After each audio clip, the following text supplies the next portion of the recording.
So I'm Krishna. I'm the project manager for the Frontend team. Yeah.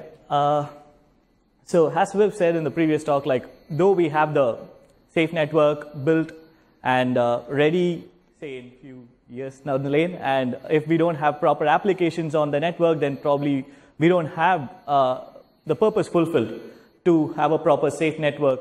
So we need the apps to be built on the safe network, and that was a concern when we initially started.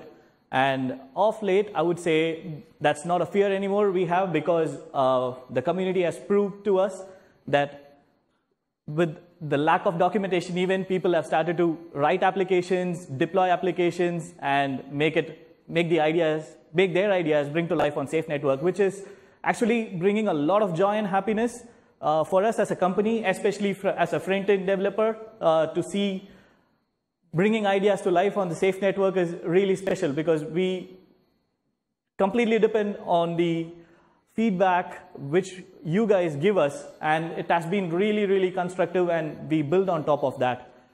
And just to say that, like, you all are quite active in the community, and you know the number of applications which is being built, and that is predominantly web applications which is being built and distributed, which is nice. And the point there is, like, we just have one language which we support right now, that's just JavaScript. Either it is Node.js or web, it's just JavaScript for now. And with just one language, there are many applications which is already being developed and deployed, which is really good. And thanks for all the efforts you guys have been doing, and we do appreciate it as a team, and thanks again. And at the same time, there are also other developers, like who's really good in Java, C#, and Python. So they're also waiting to bring their ideas into life, and we also want to expand our platform support to other languages, and we have already started to work towards that. And if Java, C#, and for Python, we also are starting to get some community integrations there, which is really, really great for us. And one important thing when we moved to Alpha 2 is the authenticator, and the major change to move to authenticator is to support mobile and IoT devices. And said that the Java APIs and the C# APIs, which we are working on right now, would help you to develop native applications for Android. And right now, we've not started active development in iOS, but eventually, you can also see some iOS APIs, which would enable the devs to build applications on iOS. And yeah, it is nice to get stable APIs, because like that gives us the confidence to keep expanding the platforms, so that we definitely try to make sure that the APIs are backward compatible to the best possible extent.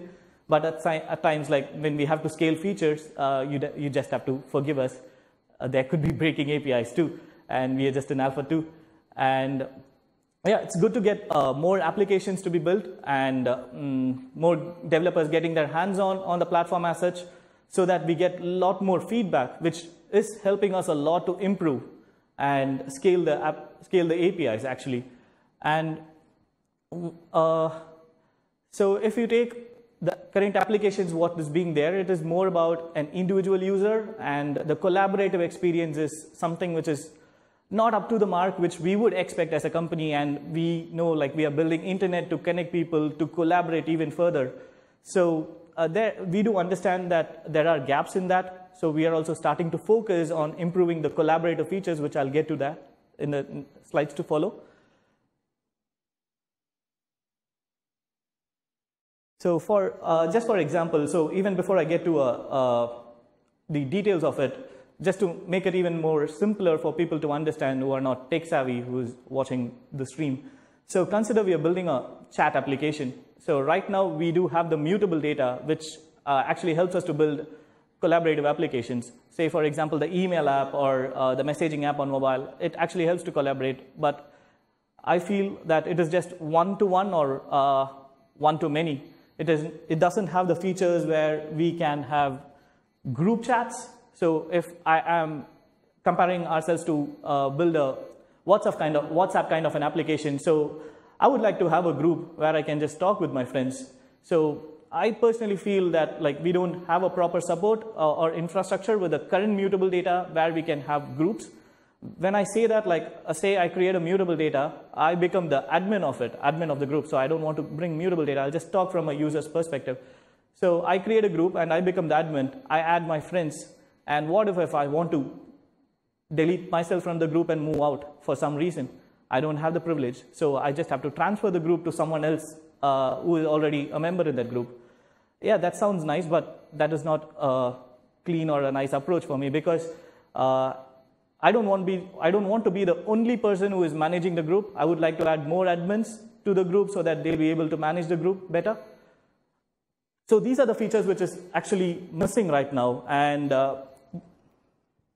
we would actually love to bring features like multi-signature and ability to transfer your mutable data ownership to others, because we feel these features would definitely help in collaboration. Especially Harmin would appreciate if we have a feature which enables the developer to transfer the ownership of mutable data.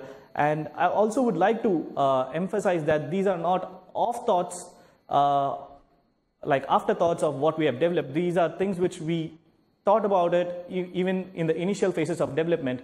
But the approach we took was, let's be iterative, let's get the backbones ready initially, and let's make sure things work and probably expand from there. And it has proved to be very helpful and successful for us as a company and a team. And so when we talk about features, it is just not about the features which we want to add to the mutable data as such, but there are also other projects with similar principles in the same space. So to name few, like Solid, IPFS, and whatnot. So, and we also don't want to reinvent something which is not, which is already existing. And we are also trying to figure out other projects which have similar principles and cherry pick certain features which would help us if we can integrate it on safe network. So for example, Solid is built on a protocol, or the basis of Solid is linked data platform. So linked data platform, I feel like linked data platform could be emulated on mutable data, and certainly it needs certain features from the backend support too. So linked data protocol platform could be one which we can possibly consider integrating in the near future. And there is one other thing which Gabriel is working on, and you would have been following it on the dev forums too. There is already a discussion related to the content addressable storage via URL. And this is actually a cool feature because it allows you to share the data just as an XOR name with any of the apps or developers or anything. So it could be immutable data, it could be a mutable data, whichever works, like based on the need or the use case. You can just create a addressable URL and just share it.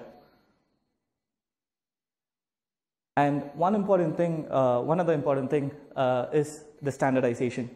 So as we build on the features and the collaborative functionalities, we are also concerned about the standardization. And this is something which we could understand as we were developing the applications and putting out the tutorials together. So if you had observed how we have built the tutorials, like it was initially a static website, then we had some dynamic content in there, then we wanted to add collaborative features where you can come in and comment, and then we showed versioning support, and then we had the WebRTC, things like that. So we actually planned our tutorials in such a way we wanted to expand our scope of applications and to gauge the differences or the gaps what is present with the present tool sets, and we wanted to address that. And through the process, we do understand there are certain things which needs to be enhanced and brought under a few standards.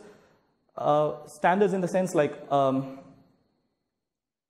from a feature which enables you to add metadata to the mutable data would be really helpful. So right now what we do is like we add a key called metadata and add it as a value, but we feel that that is becoming more a necessity, and that should be baked into the mutable data, which would be really helpful for the developers, especially the app developers. So these are the things which we are actually looking back and trying to collect as a team and probably support in the features to come. And it's just not about mutable data. So for example, if you take contacts, we don't have a default container for contacts right now, but say in future we are trying to add a default container for contacts, which is again important being a platform as such. So we cannot come up with a different structure, say like a JSON kind of a structure to represent a contact, or a YAML representation for a contact or whatnot. So we would like to have it, this is just my opinion, like I would like to see it in a vCard format, so that even if it is in mobile, it becomes easy for me to share it across and things like that. So this is also part of standardization or a standard protocol which would help you to collaborate. But to define this, we would also like to provide APIs for the same. So right now it is more like one-to-one bindings to the FFI, but maybe like if we are providing features like contacts and things like that, then probably we need to provide APIs too, so that the standards is always maintained and it becomes easy for us to collaborate between apps.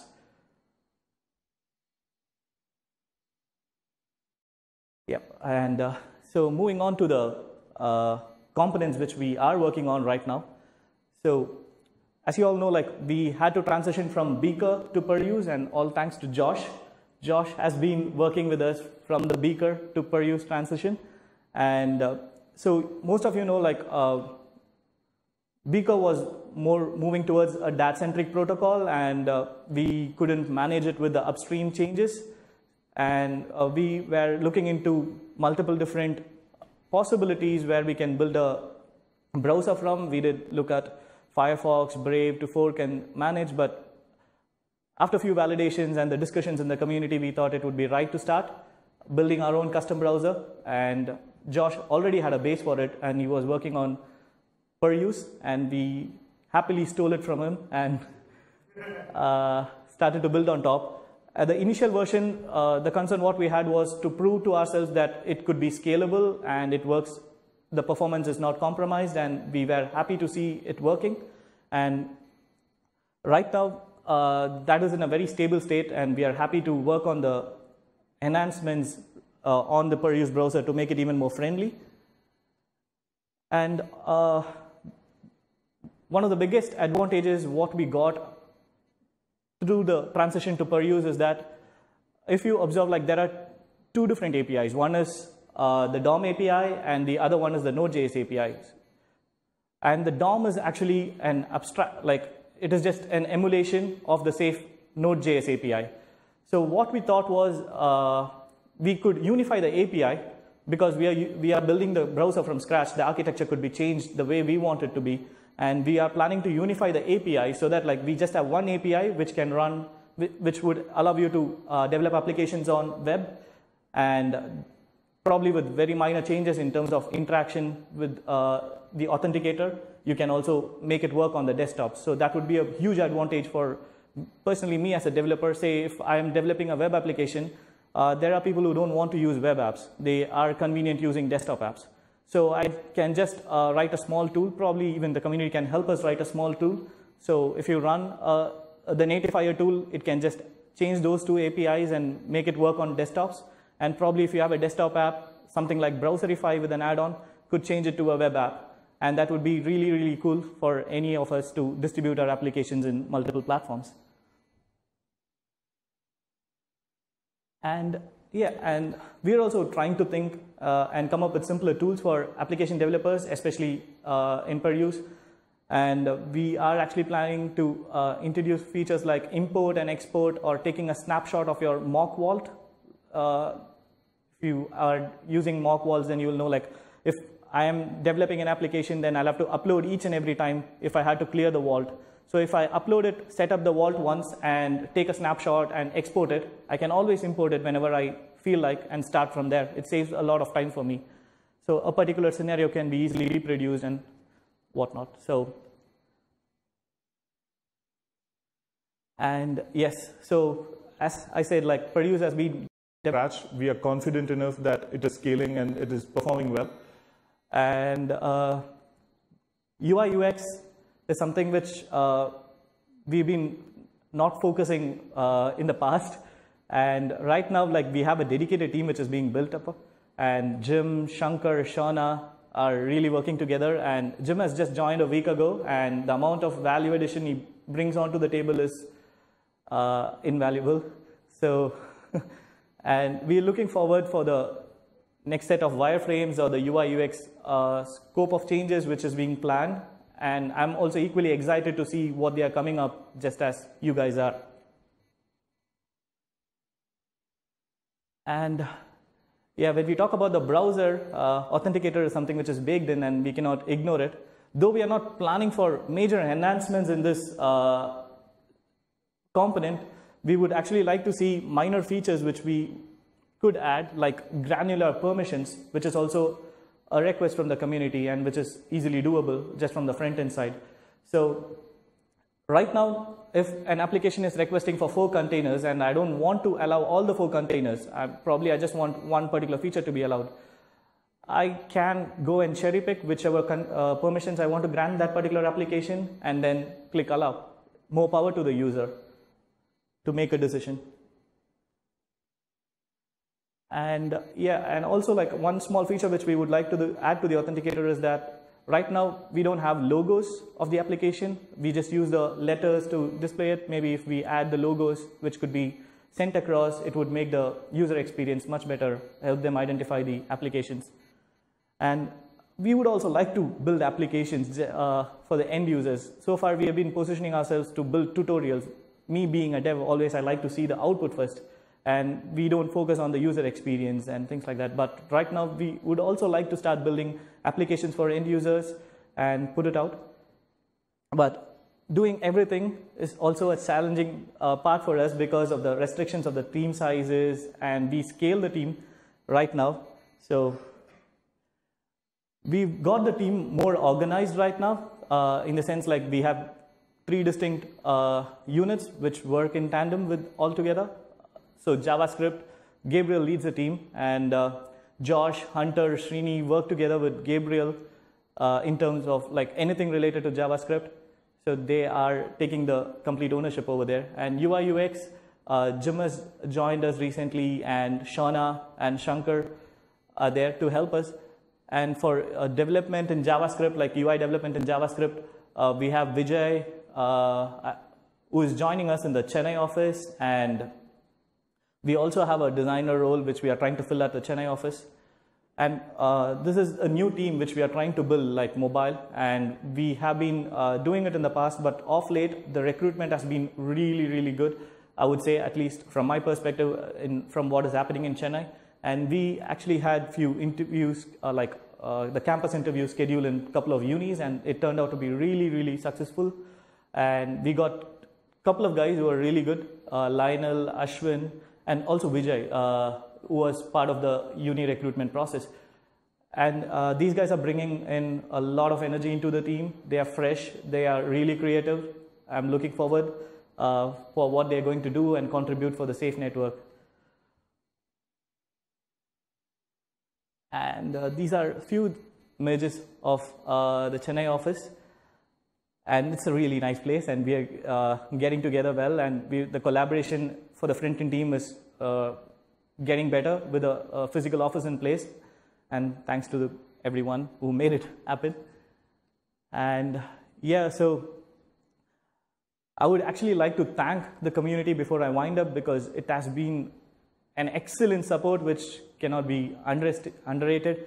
The constructive feedbacks, the patience, whatever, I'm lost for words, to be honest. Like the love we get as devs and the appreciations and the constructive feedback is all helping us, and it's a great boost for us to do our job better, and we strive to do our job better every day.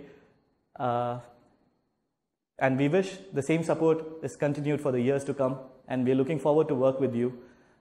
And also, I would also like to emphasize that we are a small team and we don't have platform experts. So if you have expertise in platform, say, I was just having a chat with Ravi, and he's a data scientist, and probably if we need help, we know the guys to reach out to. And if you feel like something could be built or baked into the network, if you are willing to help us, we are always open to collaborate and work with you, and looking forward for the engagements in the future too. Thank you.